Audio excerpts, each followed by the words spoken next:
کہ حضور صلی اللہ علیہ وسلم سے جب سوالات کیے گئے امتحانی انداز میں کہ یہ بتائیے روح کی حقیقت کیا ہے، یہ بتائیے ذوالقرنین کون تھا، اور یہ بتائیے اصحاب کہف کا قصہ کیا تھا، تو حضور نے جیسے کہ عادتاً ہوتا تھا کہ حضرت جبرائیل روزانہ ہی آتے تھے، آپ نے اسی پر اعتماد کرتے ہوئے کہہ دیا کہ ٹھیک ہے میں کل بتا دوں گا تمہیں۔ دل میں یہ خیال ہوا کہ جبرائیل روزانہ آتے ہی ہیں، آئیں گے، میں کہہ دوں گا کل بتا دوں گا، کل جواب دے دوں گا تمہیں۔ اللہ تعالیٰ کو یہ بات اچھی نہیں لگی، اللہ کا نبی اور انشاءاللہ کے بغیر کہے، گویا کہ کوئی شے جو ہے عادت، جیسے کہ عادی شے ہے،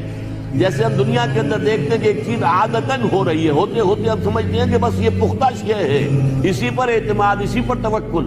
تو یہ ذرا سی جو بھی یہ سمجھیے کہ غفلت حضور صلی اللہ علیہ وسلم کے اوپر آئی ہے، ذرا سی، اسی پر اللہ تعالیٰ نے گرفت فرما لی۔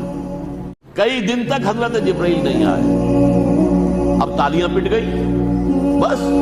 رہ گئے۔ تم نے تو کہا تھا کہ کل بتا دوں گا،